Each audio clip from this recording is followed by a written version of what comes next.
Warm welcomes from all of us at the Missouri School of Journalism. This is Global Journalist, and I'm Benjamin Brink. For this week's program, I will be sitting in for Jason McLure. At a time when the news industry is being called out for alleged accounts of fake news, it's important to take a step back and look both at the practice of journalism and its role in our society.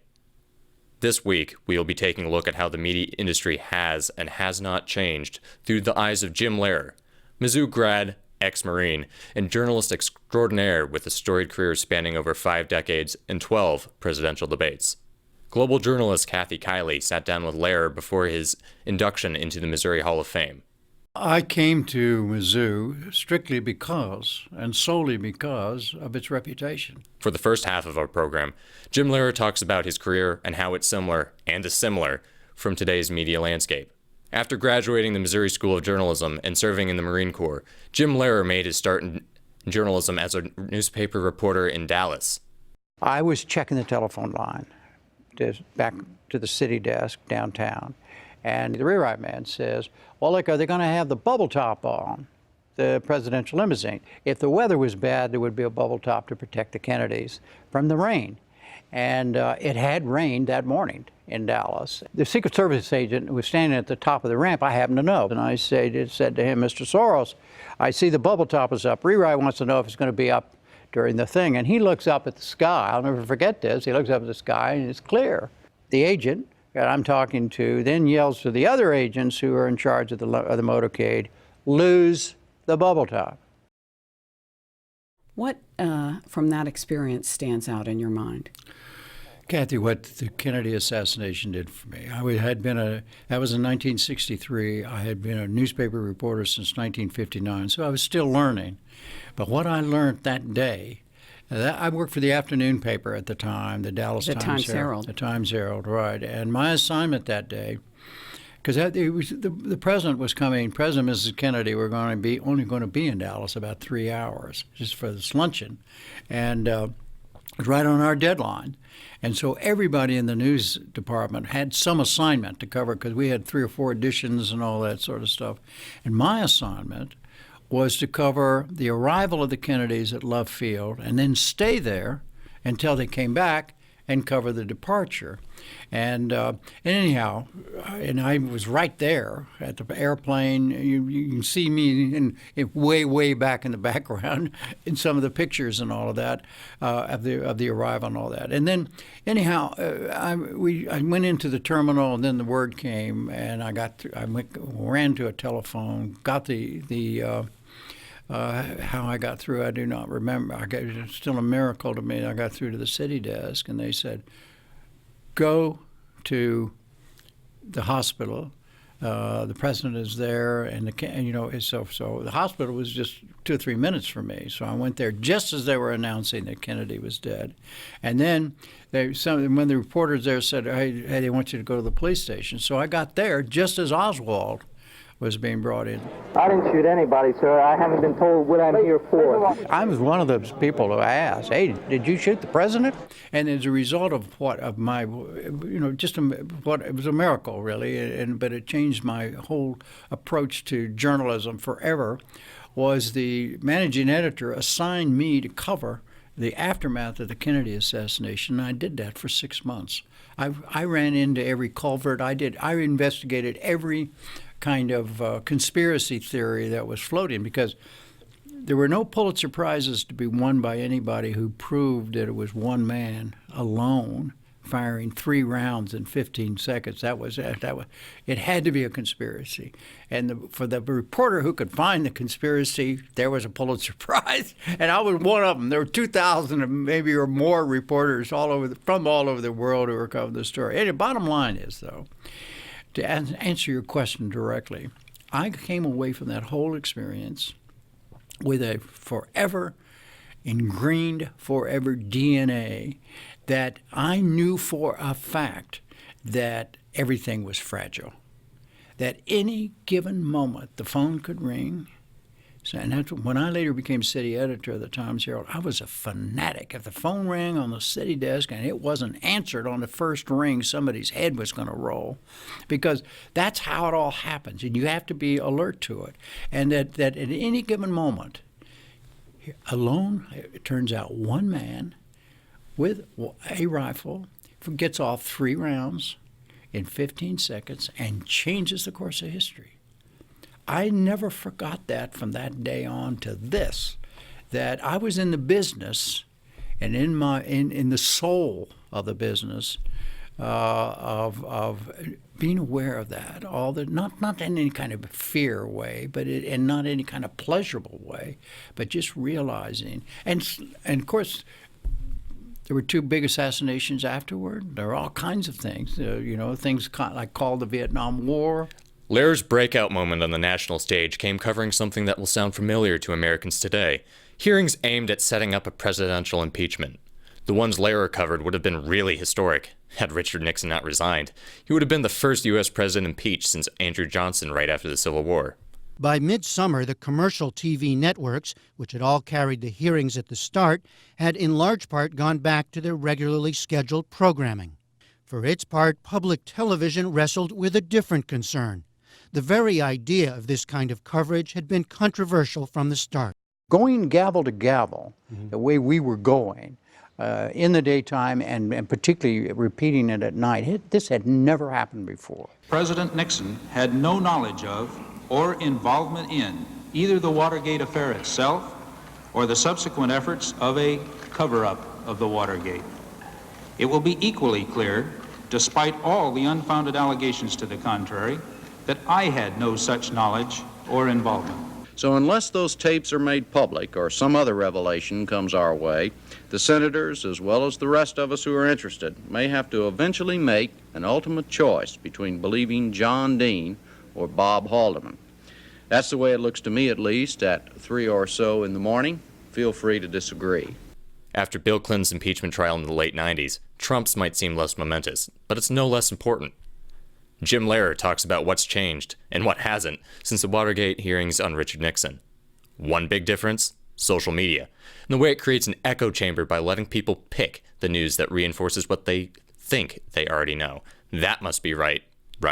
99% of the American people who cared about information, they all read a local newspaper, and they all had a shared set of facts as a result of that. And they watched the same nightly news program, one of the 3 nightly news programs, and maybe they read Time and Newsweek, and that was it. But when they sat down to argue, or over at a bar or at a restaurant or in somebody's living room or back porch or whatever yard, they sat down with a shared set of facts. And what's in this new world order, where now I mentioned 5, 6, 7 ways to get information. Well, now there are hundreds, if not thousands, of ways to get information or opinions or analysis of that information or those quote news stories, and it's become very, very difficult to separate the three basic forms of journalism: straight news, analysis, and opinion. All of them are legitimate, but each one of them needs to be separated from the other. The person who does the reporting shouldn't be doing the analysis. The person who does the analysis shouldn't be doing the opinions. These are all separate functions of different schools of journalism. I mean schools in lowercase, and so that's very different to begin with. During the Nixon era, these different schools of journalism were kept separate. If you flip on cable news today, opinion blends with fact. Lehrer says that this affects perceptions of politics, even for politicians. In terms of the parallels, otherwise, it's fairly similar. Here you have from the outside world people leaking about the inside world, and journalism, here again, journalism played a key role in that, the Washington Post in particular, about what happened in Watergate, and then the Watergate hearings. But here's where it's different, really hugely different. The approach to finding the facts, the Congress of the United States in 1971, 72, Republicans and Democrats realized that there is a need to get information to the public. But to them, the members of the Congress wanted to know what the hell happened in Watergate. And they worked together. And particularly the Senate Watergate hearings, the ones that Robin and I you said it exactly right. That was a big deal for us. And But Howard Baker, Republican, who was vice chairman, Sam Ervin, the Democrat, who was the chairman, they worked like this, and they each had their own staffs, investigative staffs, and there were other members, other senators on the committee, but all of them involved. They were all involved together in trying to find out what happened. Yes, there were partisan approaches, which, I'm a Republican, so I want to know that. I'm a Democrat, but there was never, maybe I missed it. It's conceivable that I wasn't paying close enough attention. That seems hard to believe. Okay. But the fact is, I was very much into all of that, as McNeil was. I never saw what I would call a blatant partisan move by any of the key players in the search for information about Watergate. That is terribly new. What's going on now is just the opposite of that. 3 presidential constitutional inquiries during one reporter's lifetime. What's also on repeat? Politics and presidential elections. Jim Lehrer has covered a lot of them. More notably, he moderated 12 debates spanning 4 presidencies, Bush in 1988 to Obama in 2012, more than anybody else, which makes him something of an expert on what it might look like in 2020. But he's a little shy about offering his opinion. Well, here's the problem. I got a problem. I am on the commission for presidential debates, and there are only 20 of us. And the one thing I do not need to do as need for the commission or for America is for any of the commissioners like me to be talking about the upcoming debate. So I have nothing to say about what's going to happen in 2020. We are now planning all of that and to make it available to the candidates and all of that. And it's going to be, these things are always difficult. There's an awful lot riding on it. I mean, just about everybody who casts a vote either watches the debate live or watches repeats or watches pieces of it is affected in it. So it's extremely important. Has it changed a lot, running the debates? No, it hasn't, except that the format has changed, and I feel good about how I've contributed to that, not as a member of the commission, but when I used to work for a living, and also when I was as a debate moderator. The whole idea is to open the debates more to, rather than, okay, we're going to ask a question, 1 minute answer, 2 minute this, to drop that and let the candidates kind of mix it up and let it stay on a subject, et cetera. And so I helped, in my small way, I helped contribute to, I helped get that done. And so that is now part and parcel of the debates. It's frustrating. It's much more difficult to be a moderator now than it was when I first started. Why do you say that? Well, because you've got 2 candidates, and one of them gives an answer, and the other, and then they start. Maybe they're not attacking each other, but they talk over each other, or this one, doesn't listen to this, and so as a moderator, what you want to do is stay out of it, but just come in when you need to make time issue when there are time issues. And so what you're saying is it's harder to be a traffic cop these days. Absolutely right, and it was easy when you said, okay, so, and Mr. President, you have 2 minutes. Say, okay, you have a 1 minute response, and that's it. Then you move on, and it's no longer that. So the moderators, they have to really know what they're doing. Is it hard to get people to moderate these debates because it's such No. Everybody who's ambitious wants to moderate one of the debates. The problem is getting people who understand that this isn't about them. This is not a career move. And the moderator of a presidential debate, one of these presidential debates, and I know this because I was one of them, as you said, many more than times one time. 12. But I felt I was part of a process of democracy in action.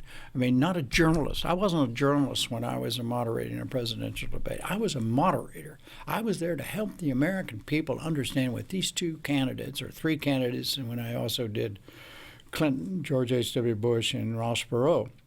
But it was the people need to know who these people are. And remember, by the time these debates come, they come right before the election. So most of the people have already made their minds. So they watch the debates for confirming, but there are a few percentage points of folks have not made up their minds. And also the other thing is, which is critical to this, is that they already know what the issues are for the most part, people who followed the election and all that. So they want to know who this person is. So the body language becomes as important almost, and sometimes more important than the real language. So if somebody comes over as a jerk or comes over a really kind of nice, open person, even though you might disagree with what he or she is saying, but it's all part of the voter really focusing finally before they cast a vote on who this person, even I may not agree with this person. When I covered debates, we often used to say that you could tell who won by watching it with the sound off.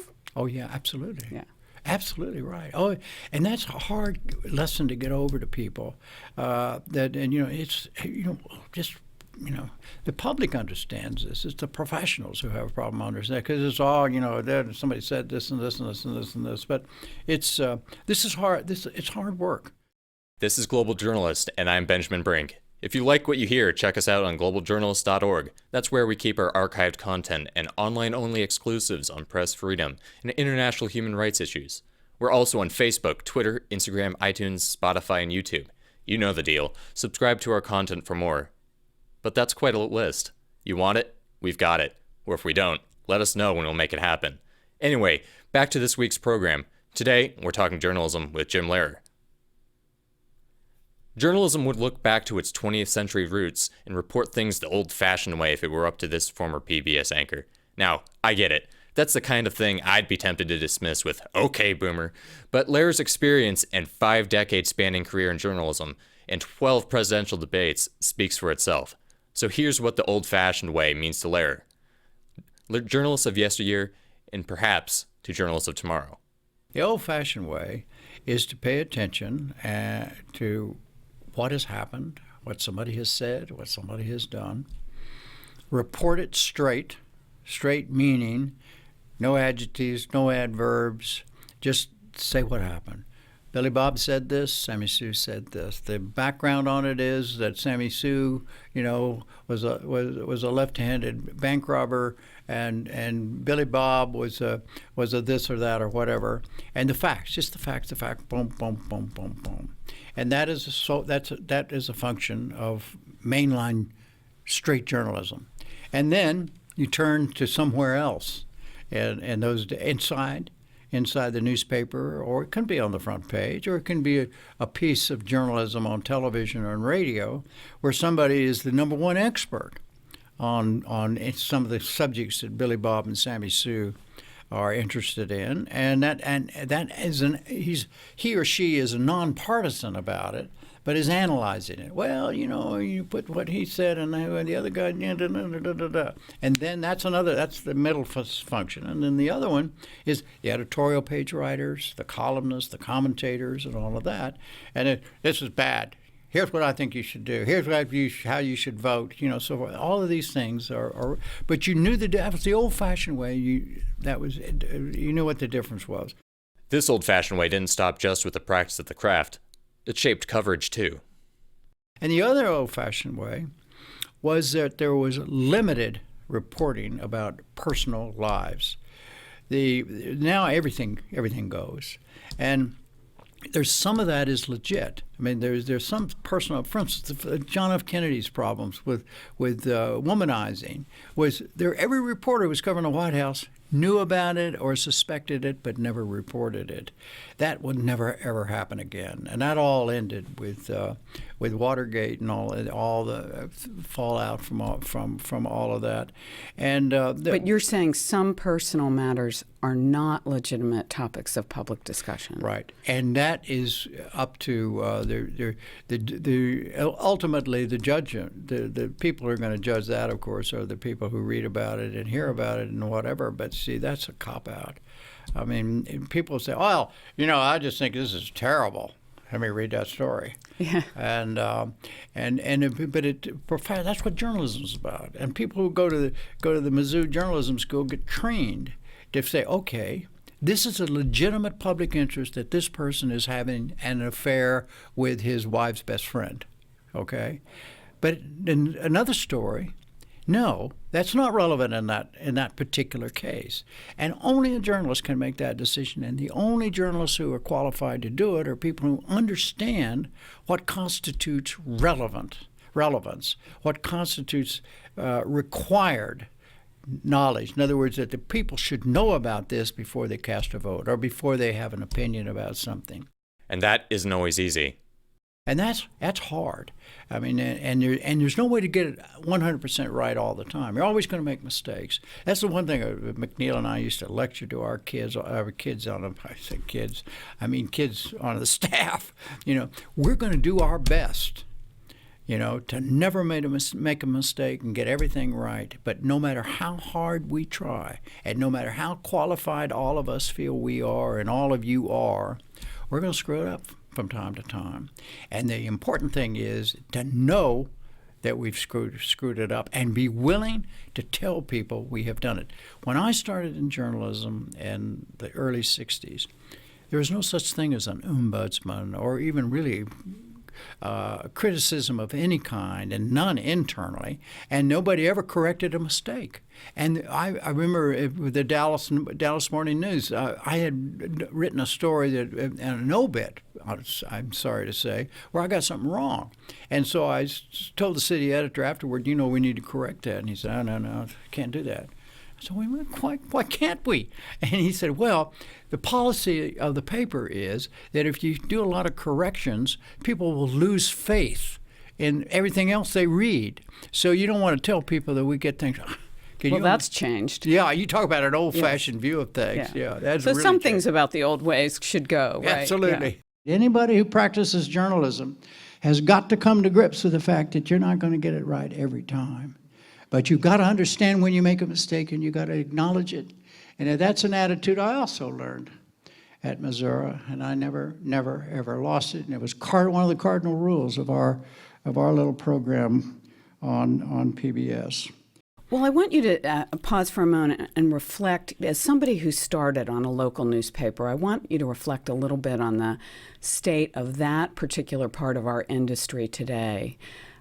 Do you think in such a media-saturated era, should we be concerned that so many local newspapers are struggling to survive? Or does it not matter when there's so much information around? It matters terribly to me, I think, and I think it should matter to everybody. Yes, there are different ways to do newspapering. It doesn't have to be the old-fashioned print way solely, but the function of the local newspaper is what is diminishing and has diminished. And what's at risk is our whole country is a government with governments. It's a coalition and a collection of governments at all levels. It's all dependent on information. I mean, the vote. If you don't have an informed electorate and you don't have an informed populace, you don't have a democracy. You don't have a representative democracy. Well, the only vehicle for people getting informed about anything is local journalism, or journalism generally, but in terms of what's happening to the school board, what's happening, and that's important. You don't have to have kids to care about the school board because you're going to pay for it if you're alive and well, and every element of government, the paving the roads and all that sort of stuff, you need to know about this because it affects you, and as these newspapers fold or diminish, or in some no longer exist. That function is being lost, and it's not about the newspapers. It's not about the future of journalism. It's about the future of representative democracy at all levels, and there are attempts being made now to figure this out. To how do you replace the necessary function of local journalism, because that's what it's about now. It's replacing it. But there are a lot of people worried about it. This isn't just you and me, Kathy. There are a lot of people worried about this, and a lot of effort is being made to try to correct it through nonprofit reporting, nonprofit organizations, and all that sort of stuff. I've been laboring in the glories of daily journalism now for 52 years. 36 of them here at the NewsHour and its earlier incarnations. And there does come a time to step aside from the daily process, and that time has arrived. You helped establish what is now PBS NewsHour, and with your longtime collaborator, Robin McNeil, Yep. and you, and that, I would say that program is known for its deep dives into important and sometimes not well-explored topics, and for the platform it provides for civil conversation about news. Do you worry about whether there's a future for that kind of journalism? No, not really. I think the necessity for that, for what we did and what still they continue to do on the NewsHour, will always be there. It may change, and some of the mechanics may change or whatever. I think but the need for that is never going to go away. Is it harder to get support for that kind of journalism? Oh, sure. It always has been, though. It's a little bit easier now because people realize, oh my God, in the past, I mean, if this goes, and you be specific about the NewsHour, but if that kind of journalism goes nationally, internationally, and whatever, it also affects the ability to self-govern. Because you got to have information, and the deep dives, as you call them, are basically just what happened, why, and what's the future. I mean, it's essentially a deep dive. The short dive is you just pick one of them and you just hit it hard quickly and move on. The NewsHour, well, we tried to do that, and we still do. They still do. Is try to answer all three of the questions over a period of time and be fair about it. And Robert McNeil, who is my best friend and mentor on all of this, and we did all this together, but his whole thing was, we invite people on our program, and they are our guests. We do not invite people on our program to beat up on. If somebody, and so we always treated people who did not deserve that kind of treatment, probably, in some, but it made it easy for us then. In other words, we didn't have to say, oh, well, this is somebody I got to really go after, or something. Treated everybody the same way. And when you have airtime, you can take the time to ask that follow-up. Oh, and you can ask the same question 5 times, and the audience you don't have to say, oh, you're not answering the question.